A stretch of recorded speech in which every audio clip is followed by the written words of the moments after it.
Bom, boa tarde.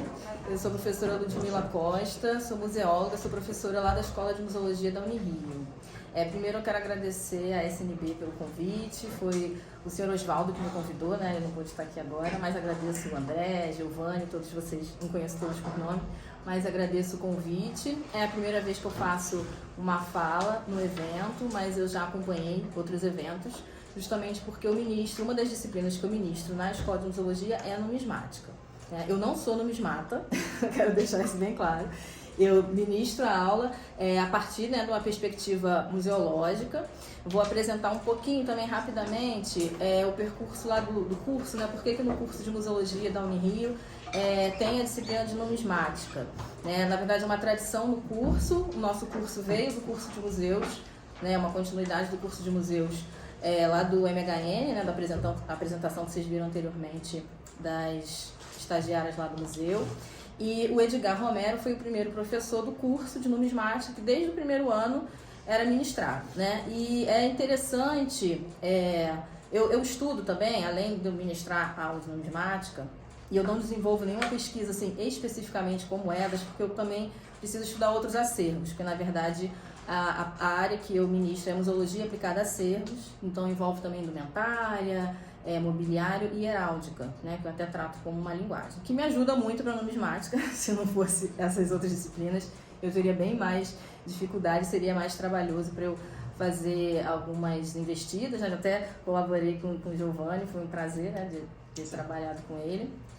E na parte iconográfica, eu também fiz uma especialização em perícia, mas para obras de arte. E aí eu também trabalho muito nessa parte iconográfica, de leitura iconográfica, E o meu interesse em museologia, até por isso do título, as origens e relações, porque eu trabalho muito na parte específica de museologia, as origens das práticas museológicas, que envolve o colecionismo, e a origem do museu, que a gente chama de museu tradicional na museologia, mas é um museu como ele se constitui na Idade Moderna, Tanto que a minha fala hoje, para eu falar dessas relações, já vou até aqui ir para o próximo slide.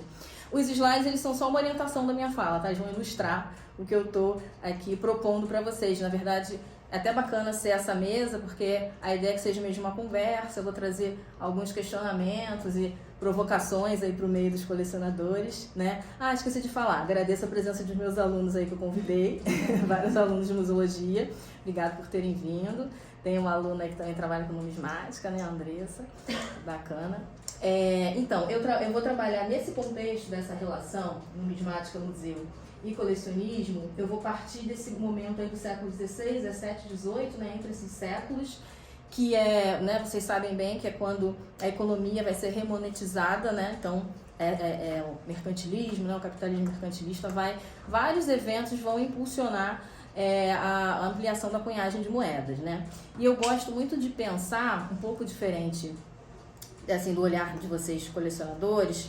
Vocês vão nas séries numismáticas e olham também muito a individualidade às vezes das peças, Vocês olham para a iconografia, para os detalhes de cunhagem, E a partir disso, e a gente sempre repete na numismática também, entender a sociedade, entender a cultura, a história, é como se a moeda ilustrasse esses fatos. Mas eu também gosto de pensar que a moeda, ela é uma representação desse pensamento moderno mesmo, sem a exploração das colônias, dos metais, sem uma mudança de pensamento de riqueza, que vai ser transferido da terra para o metal, sem todas essas transformações científicas, que ocorreram no século XVI e XVII, de olhar para o objeto, transformar a natureza em objeto, a natureza ou a própria realidade em objeto científico, A numismática também não teria se desenvolvido, como ela vai se desenvolver a partir do século XVIII. Então, a moeda, ela vai simbolizar, os domínios territoriais, imperialista, vai materializar, esse domínio colonial. E então, sem a moeda, ela nem teria se ampliado e fortalecido no sistema capitalista. E a gente também não teria moeda por todas essas ações, e a própria moeda e o colecionismo também não teriam se desenvolvido, É uma coisa puxa a outra mesmo, não tem muito como a gente separar, E uma coisa também que vocês estavam comentando aqui, até falando sobre a decadência da filatelia, pela falta da gente não usar mais selos, A gente também precisa ficar atento que a moeda está no nosso cotidiano e ela ainda atrai muito o nosso olhar por isso, mas ela também vai chegar ao declínio, né? A gente vai deixar de usar a moeda, né? Nós não vamos... A gente já está aí, né? Já está nas portas o Drex, né? Que é o real digital, já está sendo elaborado. E a gente tem que pensar até a partir do museu, né? O museu pode ser o único lugar daqui a algumas décadas onde a gente realmente vai encontrar esses objetos peculiares, né? E de uma relação totalmente diferente, porque a gente não vai fazer mais a troca comercial, né? Como hoje é tão natural, né? A gente, na aula é muito engraçado, eu falo, gente, pega aí uma moedinha de R$1,50, todo mundo tem, a gente não, eu vou chegar uma hora que eu vou dar aula e ninguém vai nem ter condição de ver isso, né? Pegar no bolso, né? Às vezes eu nem preciso levar um álbum de numismática para dar aula, é só a gente começar a falar sobre o que a gente tem na nossa bolsa e ok, né? Mas isso é uma realidade que a gente precisa pensar, né? Bom, a relação, então, do colecionismo do museu com a numismática é porque tanto a origem do museu, que eu comentei para vocês, né? O museu tradicional, deixa eu ilustrar aqui, eu escolhi para ilustrar essa transformação, esse quadro, né? O cambista e a sua esposa. Tem outros com essa temática, tem no Museu do Madrid, tem esse do Louvre, vai ser uma temática recorrente ali no século XVI, justamente por conta dessa mudança cultural, né, desse movimento de busca por metais preciosos, de ampliação da cunhagem, e aí essa moeda metálica mesmo, né, do valor metalístico dela, e toda também uma estrutura de valorização dos objetos, né, por isso o colecionismo, né, objetos raros, objetos muitas vezes fantásticos, até inventados, né? Que era um colecionismo que ele, no século XV, XVI, ele ainda vai ser muito... ele vai ser heterogêneo, não vai ser separado, né, por áreas. Os colecionadores vão colecionar moedas, conchas, taxidermia, né, com animais taxidermizados, obras de arte. E depois, no século XVII, é que esse movimento de separação, né, dos objetos que vai ocorrer, e aí também a numismática vai ficar mais especializada, né? E a gente vai chegar no Nickel depois que eu vou comentar dele. Então, aqui nessa imagem, né, a gente vê a questão, a imprensa também, né, que vai ser muito importante.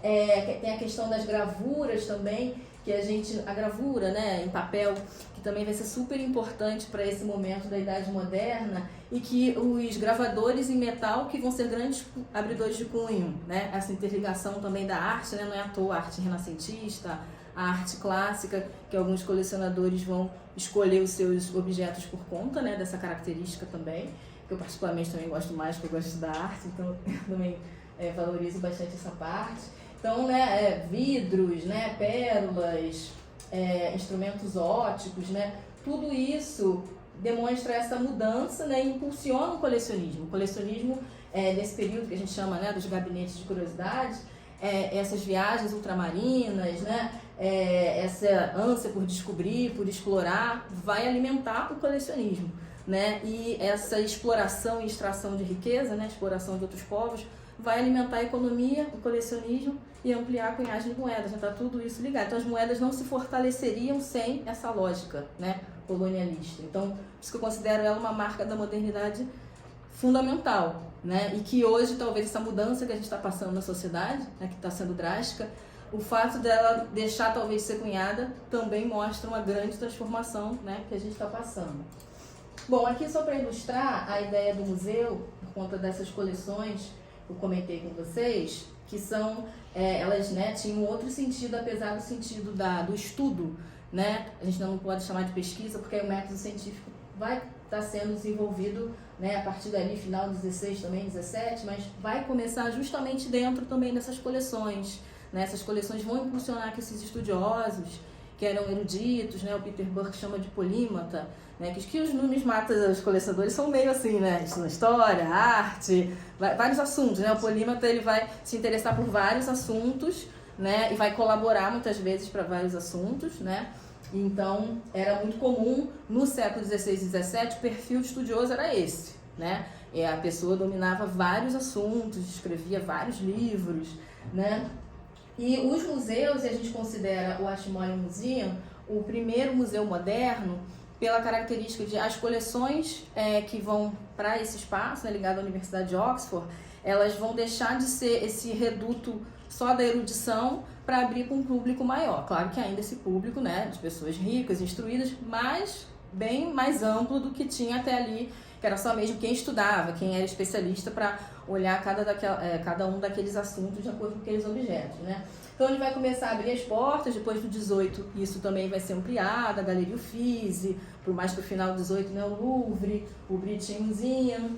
E para a gente ter essa ideia do museu, que nós na museologia chamamos de museu tradicional, que para a gente é um modelo conceitual, que é esse museu que a maioria identifica, né? Do prédio, das coleções e aberto ao público, esse público variado, que vai lá para se instruir, né? Não tem, claro que hoje, muitas coisas que eu vou falar aqui hoje está tudo sendo questionado, revisto, né? Mas assim, aquele público que vai para se instruir numa posição mais passiva, né? Porque ali você tem o conhecimento, mas esse interesse de abrir para o público, né? Isso caracteriza esses museus. Até hoje, mesmo o museu mais participativo, né? O interesse do museu é a difusão de informação, é ampliar o conhecimento, os métodos é que vão mudar e as abordagens, né, é que vão mudar.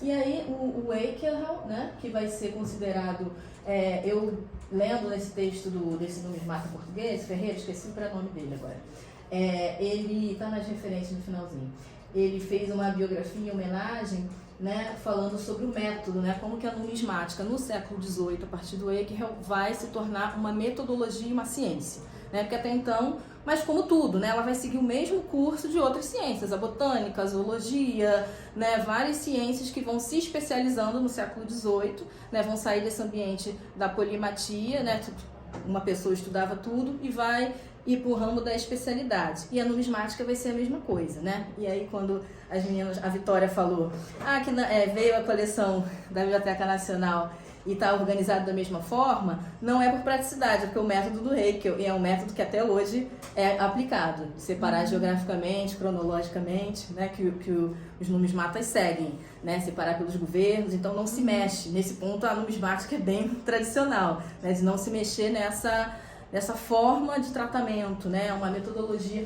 que ele vai criar e vai difundir.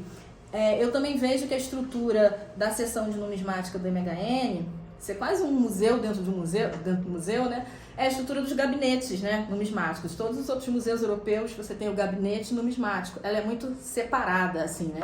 Que eu não acho que seja positivo, porque eu acho que ela fica separada e fica uma coisa, assim, isolada.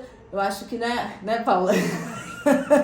E vocês, né, lá... A gente luta pela integração,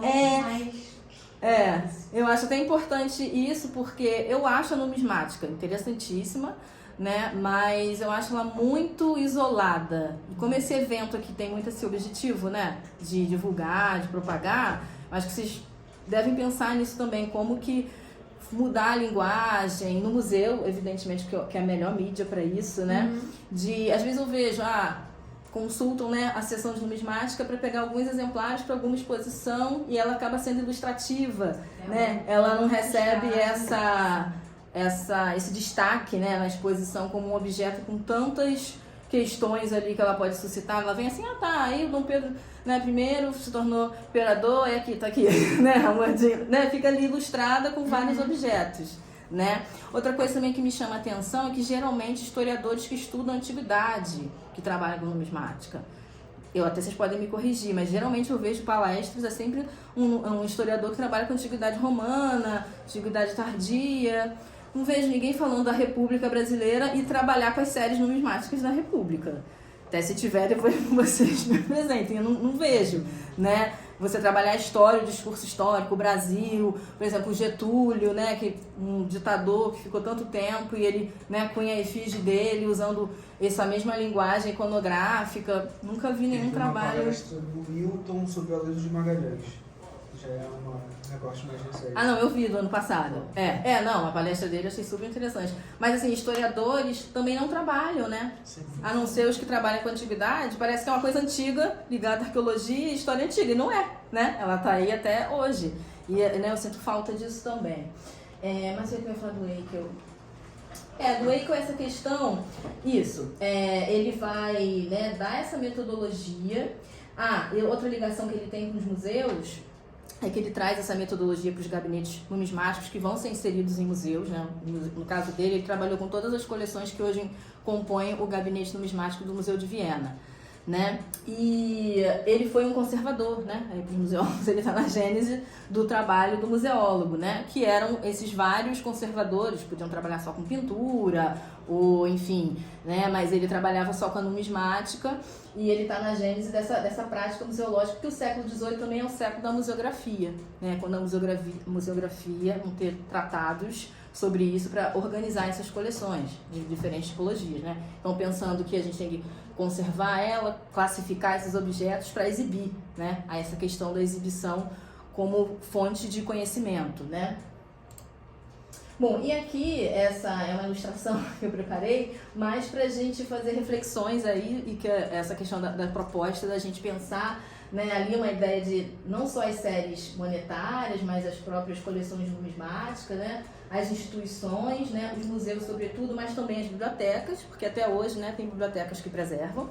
No caso, o MHN conseguiu a transferência da Biblioteca Nacional, mas na Bélgica, em Paris, elas permanecem nas bibliotecas, né? Acho isso até interessante, eu queria até estudar um pouco mais sobre isso, de por que elas foram parar em bibliotecas. Eu ainda não tenho assim se alguém souber até e puder me passar. Aqui, a transferência para museu eu consigo entender, por conta desse apelo dos museus para a comunicação, né? E tem até um artigo que eu até usei também para a base dessa fala, que é um profissional de museu britânico. Ele fala dessa questão que o museu tem essa vocação da comunicação, né, que na biblioteca fica mais para o especialista, algo mais reservado, e essa transferência para os museus nessa intenção de divulgar de forma mais ampla a numismática, né? Aí ele também comenta da diferença de museus, que, como o MHN, que tem os gabinetes, e os museus criados especificamente para o tema da moeda, né? Como a gente tem do CCBB aqui no Rio, que é mais perto, mas tem o Museu dos Valores, né, de Brasília, que sendo específico também vão dar uma outra importância, né, para esse objeto, e você vai ter uma visibilidade maior em comparação a essas bibliotecas que são bem menos visitadas. Ele, como está na Europa, ele diz que tem uma visita de um público curioso e tal, bem menor, né? Só vai mesmo quem estuda aquele tipo de série monetária e tal. E aí também, até adiantei um pouquinho no início da fala, eu queria muito provocar vocês com essa questão do fim das moedas, né? Porque é iminente, né? Vai acontecer.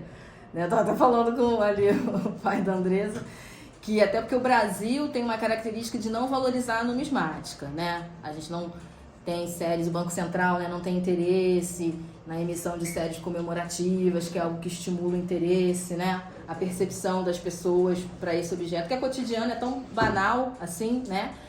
É tão importante, acaba ficando muito banal porque está no cotidiano, e a gente tem que chamar a atenção das pessoas para ele, né? E que hoje em dia, eu, por exemplo, quase não uso mais.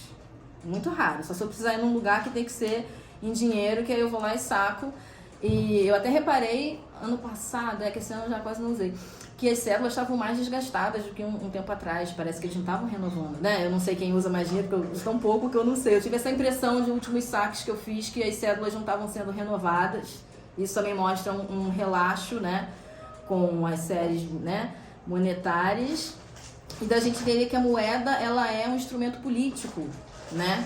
Total, assim, as políticas, né, do país, ela não é só, veio a figura histórica tal, né, estampada ali, as políticas do país estão ali, né, os ministros na cédula, né, que assinam, essas mudanças todas, e aí os colecionadores que têm esses recortes, né, têm essa propriedade maior para falar aí dessas questões. Mas, enfim, queria ouvir um pouquinho vocês, porque a minha visão é muito assim, né, histórica e voltando crítica também com a participação dos museus e das coleções, mas eu queria ouvir um pouquinho vocês como colecionadores que estão nesse convívio do mercado mesmo, né, da numismática, e que vocês acham, o que vocês sentem dessas transformações do mundo para o ramo de vocês.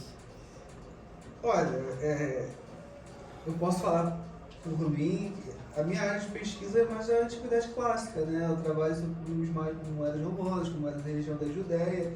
Então eu acho que meu objeto de pesquisa não está em risco, não. Mas eu acho que a gente não estamos ainda no momento de erradicação total do nosso dinheiro, não. Vai demorar um tempo. Né? Eu acho que, porque, por exemplo, os selos, a gente não manda mais carta como mandávamos antigamente. Hoje, usualmente, imprime-se uma etiqueta com valor e é enviado assim. Só que ainda há impressão de selos comemorativos, portos comerciais, feitos pelo Correio, impressão da Casa da Moeda. Eu acho que daqui a alguns anos a gente vai ter que rever a forma como a gente traz para o campo físico o dinheiro. A gente, hoje no Brasil nós temos moedas comemorativas que não vão para circulação, 2, 5 reais. Sim. Então eu acho que é só uma virada de chave de realmente, olha, se não tem mais circulação, beleza, mas nosso dinheiro não pode acabar e continua-se. Acredito eu.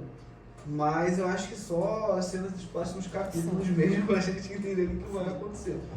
Mas eu acho que assim, e até falando um pouquinho do seu questionamento, por que a gente não trabalha com o que é moderno, eu acho que existe, se eu estiver errado alguém pode me corrigir, mas eu acho que existe até um pré-julgamento mesmo dos colecionadores de que se a gente tem acesso a itens tão antigos, com 2.000 anos, 3.000 anos, a gente acaba não vendo como antiguidade algo de 10 anos atrás.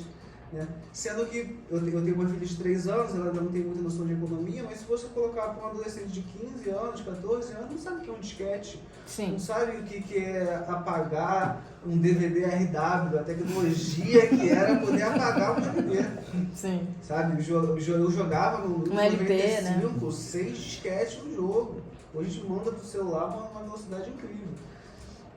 Então, eu acho que pelo nosso acesso a coisas mais antigas, existe um pré-julgamento de que aquilo ainda não é uma antiguidade.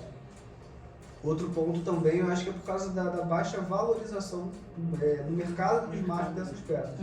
Por elas estarem dentro do período dos anos inflacionários, a gente tem essas moedas aqui à venda por 2, 3, 4, 5 reais.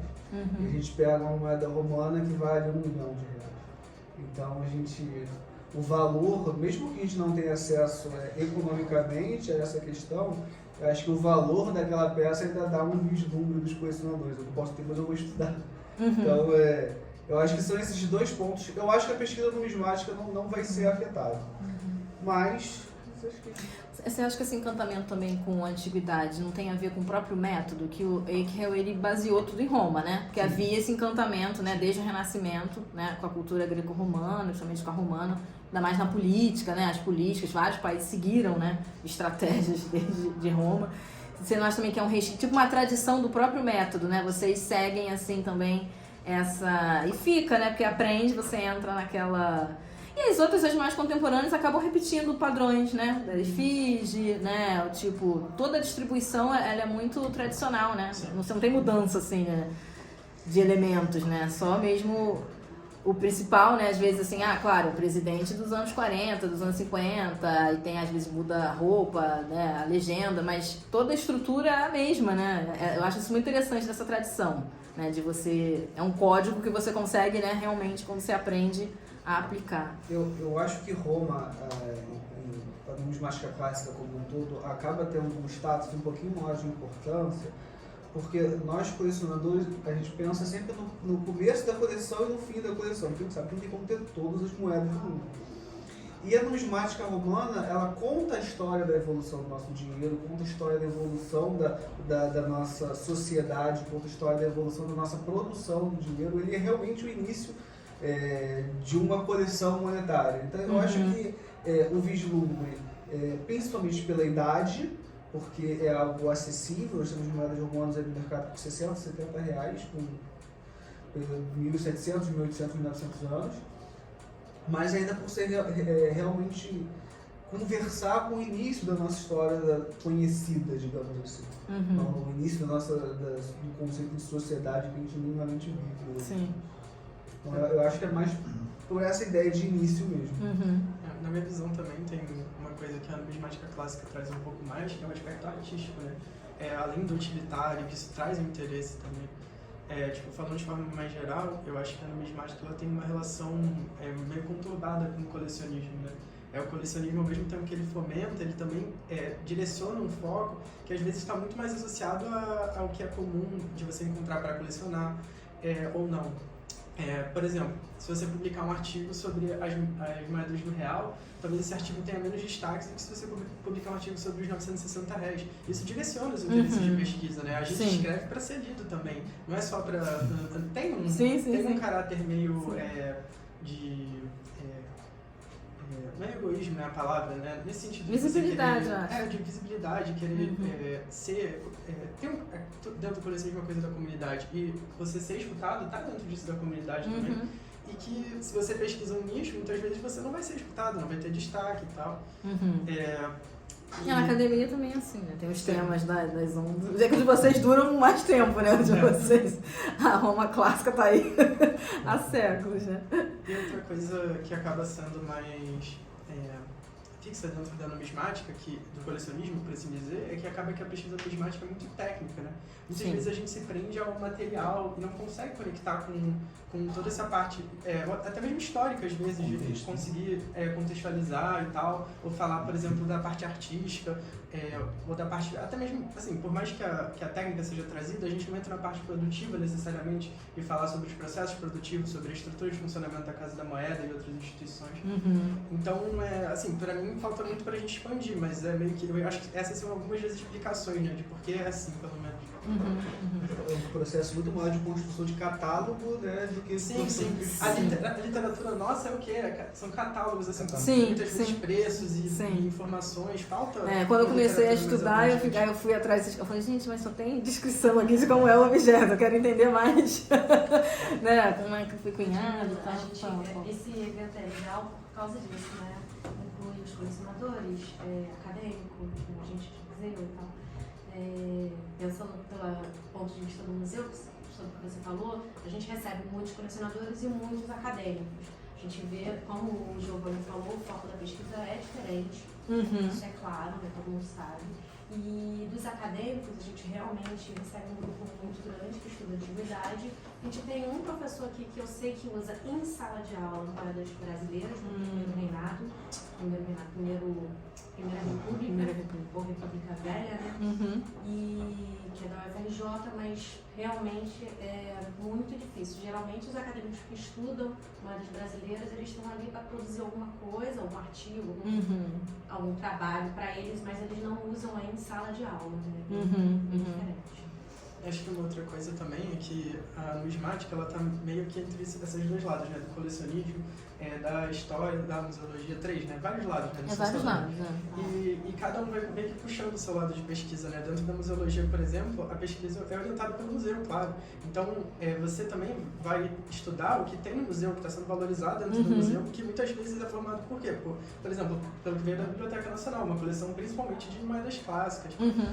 Então, já tem esse direcionamento também. Sim. Você tocou num ponto que até eu também queria lembrar, que o Eichel, né, ele é de uma geração, na verdade, de antiquários, né, e tem até uma crise, assim, entre historiadores e antiquários, né, desde o século XIX, né, do método, né, e claro, a gente sabe que o historiador, eles vão valorizar muito mais a cultura material a partir da segunda metade do século XX, né, para eles era a fonte escrita, né, então, só que tem até um autor, o Momigliano, que fala desse conflito entre o antiquariado e a história, mas ele até assume que a numismática, dessas técnicas que vem, dessa tradição de antiquário, é a mais reconhecida até dos historiadores, né? Mas no século XIX os historiadores eles vão hierarquizar, né, esses conhecimentos, que até tem a paleografia, a filatelia, né, mas a sigilografia, né, para eles também era mais importante, como auxiliares da história, né? Eles não davam status, como até hoje a gente trabalha, né, a gente está aqui falando, numismática, disciplina, eles não davam esse status, né? Era auxiliar, menor, e é até nesse contexto que ela vai para o curso de museus, né? Claro, porque o museu histórico tinha coleção, mas eles trabalhavam um recorte histórico e artístico e essas disciplinas de acervos, né? Elas estavam ali muito nessa lógica, né? De auxiliares da história e iam só ilustrar ali os feitos heróicos, né? Os grandes personagens. Na verdade, o foco nem era o objeto, apesar deles se dedicarem para estudar a técnica e tal, que aí era o diferencial daqueles egressos para um historiador, né? Mas eles, na verdade, estavam a serviço, né, do discurso histórico e do discurso artístico, né? E também quando a museologia se transforma, né, nas últimas décadas, ela vai se afastar um pouco dessas disciplinas também até por essa ideia, é uma coisa dos antiquariados, né, muito antiga, aí tem esse ranço fica só na Roma clássica, aí todos os questionamentos de críticas, né, da sociedade vão afastando também muitos acadêmicos desses estudos, e principalmente da numismática, né, mas da heráldica também. Tem gente que acha que é só medieval. Imagina, a heráldica está presente até hoje, mas o pessoal, Idade Média? Não, e nem é, né? Ela é até mais da moderna do que medieval, ela nasce lá, mas, né, se desenvolve muito mais também nesse período. Enfim, né, fica muito esses preconceitos. Mas que tem um fundo, né, porque a gente acaba apresentando uma certa característica, né, de preferências ou de demandas, né. Enfim, vocês querem falar mais alguma coisa? Eu acho que você tocou num ponto bem relevante, né? Que é essa questão da personalidade que estava muito presente, né, na formação dos museus, né? Principalmente do Museu Histórico Nacional, com as salas próprias voltadas aos grandes doadores, e que era aquela coisa que se retroalimentava, né? De você criar uma narrativa baseada nas personalidades, nos valores dessas personalidades, e botar isso em destaque. O objeto não como pelo objeto em si, como você disse, não pela moeda, mas porque era da coleção dessa pessoa. E daí porque pertenceu a ele. Sim. Né? E dentro da numismática clássica, principalmente da romana, você vê muito isso, né? Os símbolos ali como símbolos de virtude, de imperadores que foram notórios e que ganharam um destaque por uma razão ou outra, e que você colecionar isso, colocar isso em destaque, associar isso também a quem colecionou, a essas pessoas dentro desse processo de formar uma memória voltada às grandes personalidades e aquela narrativa nacional, né? Que, então, tudo isso também alimenta, né, esse interesse na numismática clássica. Sim, sim. Você tocou também na questão do nacional, né? Eu ia até colocar também essa questão, mas achei que ia ficar muito longo. Mas os museus modernos, né? Eles tinham esse discurso nacionalista, né? E a moeda também é um excelente, né, objeto para falar isso, porque são os símbolos, né? O nomisma, né? O Estado. Então é o principal símbolo também, né? A gente até nem percebe isso. A gente fala da bandeira, do hino, mas a nossa moeda também é nosso símbolo, né? Da pátria. Né? E tá o tempo inteiro aí com a gente, né? Circulando. E as moedas foram usadas muito para isso. Fala. Eu quero compartilhar com vocês o que aconteceu esse ano em relação à filatelia, que diz muito respeito também à questão da numismática. Pelo menos a questão do dinheiro físico, como a gente vinha questionando, que a tendência é sumir e tal. Todos os anos, na Alemanha, existe uma feira mundial de filatelia. E esse ano, Portugal lançou um selo virtual. E aí, esse debate sobre aquela questão, né, da possessão do físico e tal, veio à tona. E lá foi um tumulto. E foi lançado, exatamente. E a coisa toda estava em cima da virtualização. Então, o que eu entendo, o que eu estou vendo é que, na realidade, a gente vai perder essa questão de tonalizar algo físico, né? Mas o dinheiro ele vai continuar existindo. Sim, vai continuar existindo. Essa questão de troca, né? E que a gente vai ter que achar outra maneira de resguardar essa informação. Essa que é a questão. Né? Então, se compra um código hoje. Sim. Como se fosse uma imagem, aquele código. O NFT. Aquilo lá é outro código daquela peça, né? Que vai ficar disponível onde tu tem direito sobre aquele código. Que vale um selo X. Né? É exatamente isso que está ocorrendo já. A tendência é que a gente perca essa questão física, mas que ela vai continuar existindo, sim, de uma outra maneira, a numismática vai ter que se adaptar a isso, se quiser continuar existindo, né? Porque vai se ter isso. Já tem, aliás, como eu disse, o selo foi lançado agora, uma coisa, né? Eu acredito que a digitalização ela é inevitável, mas assim, ainda pensando a médio e longo prazo, na ciência numismática e na questão da materialização, né, das peças, né, que durante muito tempo representou, né, é um símbolo importante, né, de toda uma história que ela é contada, e até talvez de uma forma bem interessante, né, através da numismática, das moedas, do dinheiro impresso e tudo mais. E eu acho que aqui no Brasil a gente ainda tem uma deficiência, a gente estava conversando sobre isso mais cedo, ainda tem uma certa deficiência na divulgação da ciência numismática, né, e de todos os valores que envolvem essa questão, né, e a gente não está falando de valor fiduciário pura e simplesmente, mas todo valor que carrega uma moeda, uma peça que é produzida, né, e a gente vê que, por exemplo, nos Estados Unidos, eles têm uma visão totalmente diferente, porque eles toda hora tem moedas comemorativas sendo lançadas. E circulando, então, né? Você circula isso, você dá muito mais valor a esse conhecimento, você tem uma interação muito maior entre todos os agentes desse, digamos, desse mercado, né? Mas não tratando como mercado comercial, mas como um mercado que traz informação, traz conhecimento, traz cultura, né? Traz arte, né? É uma mescla mesmo de temas que envolvem a numismática. Então acho que a gente peca muito nisso. A gente não tem praticamente lançamento de moeda comemorativa, né? Eu me lembro que teve um boom, e é um exemplo recente, na época das Olimpíadas, quando se lançou as moedas comemorativas, teve um monte de gente que entrou para o colecionismo, para a numismática, né? Que a gente vê, que a gente sabe, nessa época, né? Então você vê o quanto você pode fomentar esse tipo de atividade se você tiver uma sistematização através do Banco Central de, poxa, vamos lançar novas moedas comemorativas, porque você cria um mercado e que é um mercado interessante, resguardando, obviamente, o valor que tem a numismática clássica e a numismática de tempos, digamos, um pouco mais antigos, né? Não tão recentes como hoje em dia, mas é uma prova que a gente tem cabal. Durante o lançamento das moedas das Olimpíadas, entrou um monte de gente para a numismática, né? Inclusive tem casos de gente que começou a trabalhar, inclusive com numismática, que hoje estão aqui, que entraram para a numismática nessa época, né? Muita gente. Então, quer dizer, eu acho que esse tipo de coisa, se a gente tivesse isso de uma forma sistemática aqui no Brasil, seria um mercado muito mais rico e de novo, rico não estou falando em termos de circulação de dinheiro, mas em termos culturais, em termos artísticos, você teria mais trabalho para os gravadores, você teria mais incentivo para se fomentar essa atividade como difusora de toda uma cultura, né? Então, eu acho que isso é que é importante e isso é que eu acho que falta no Brasil. A SNB, inclusive, teve recentemente no Banco Central, né? Provocando, fazendo essa provocação, vamos lançar mais moedas comemorativas, inclusive uma que diz respeito à própria SNB, né? Mas enfim, eu acho que esse tipo de coisa tem que ser trabalhado, tem que ser fomentado e todos os agentes, por exemplo, os numismatas, os colecionadores, os professores, os trabalhadores, museólogos, toda essa... A gente tem que se unir nisso para tentar preservar esse conhecimento, esse tipo de atividade que é muito interessante.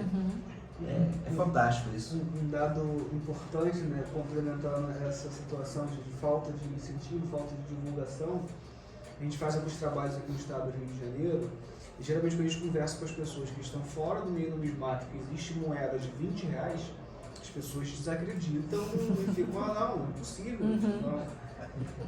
Para eles eu estou descobrindo a roda. E óbvio que o Brasil é um país enorme, com muita gente, isso fica difícil de divulgar para todo mundo, mas quando a Casa da Moeda do Brasil lança a moeda do centenário, isso fundado até por Bernardo da Casa da Moeda, o site da Casa da Moeda do Brasil teve 46 mil acessos simultâneos, que derrubou o site. O site caiu, ele não suportou e caiu.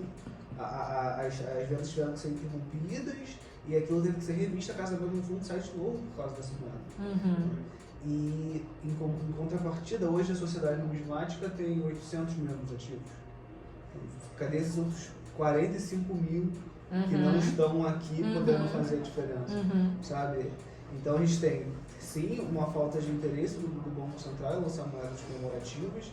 Até o governo passado, a desculpa que o Paulo Guedes dava era que ele tinha medo de que houvesse uma desmonetização no mercado, de que aquelas peças fossem recolhidas, que não tivesse, que tivesse problemas de abastecimento. Só que também tem um pouquinho de falta de interesse da própria pessoa em valorizar a nossa própria história através do nosso dinheiro. Quando a gente vê em absurdamente maioria pessoas que querem pegar um dinheiro de circulação e pegam uma matéria fantasiosa e querem lucrar 20 mil com moeda de real. Então, são vários problemas que a gente vai tentando dar um passinho de cada vez, mas é muito difícil. E você falou dessa questão do associado à SNB, né? Eu queria dar um relato meu aqui que é um comentário, simplesmente não é algo construtivo. Eu já conversei isso com eles lá, que seria mais fácil se o processo de associação fosse mais simplificado, também, né? Eles estão, parece que tentando fazer isso. Eu vou te falar que eu me incluo um pouquinho nessa parcialidade, eu me culpo por isso. Eu estava conversando com um tenor, eu trabalho com numismática há 16 anos e eu me associei na Sociedade Brasileira agora. Eu estou no convívio da SNB, o tenor é um padrinho que eu tenho, que me conhece há muitos anos, eu estou dentro do prédio da SNB, nos eventos da SNB, só que nunca me caiu a ficha, assim, caramba, eu não sou associado. E aí fiz a minha associação, já associei a minha filha de 3 anos, vai trabalhar, brinquedos é de graça. Então assim, eu acho que falta um pouquinho de inserção no nosso costume, sabe? De valorização dessa cultura, dessa história. Mas eu fiz essa associação agora, foi super simples. Preenchi um cadastro, a SNB me chamou pelo WhatsApp, acabou. Vou receber a carteirinha na minha casa. Na minha época, eu tinha que mandar uma foto, tinha que mandar alguns documentos, ou apresentar o documento fisicamente lá, ou então mandar uma cópia autenticada do documento, entendeu? E aí era um pouco mais trabalhoso, né? E antes disso, eu me associei à ANA, American Numismatic Association, um cadastro eletrônico, na mesma hora eu já era associado, né? Então, acho que isso é importante, e não é uma crítica, são ideias para a gente melhorar o acesso, né? Para que a coisa funcione da melhor forma possível, da forma mais facilitada, né? Eu acho que a gente está num processo de evolução e a SNB é essencial para o desenvolvimento da numismática brasileira. Como me associei ontem, eu posso falar, a gente está Agora foi ontem? Foi ontem. Não, é porque eu sempre brinco sobre isso. Que bom. Falar da mudança, falar da facilidade de mudar o sistema, de pegar e fazer diferente, é tão bonito. Mas às vezes a gente esquece de fazer. A gente esquece que o primeiro passo é nosso, sabe? É estranho depois de tanto tempo perceber isso. Me associei com culpa, mas me associei. Então é isso. Bom, gente, eu terminei, né? Enfim.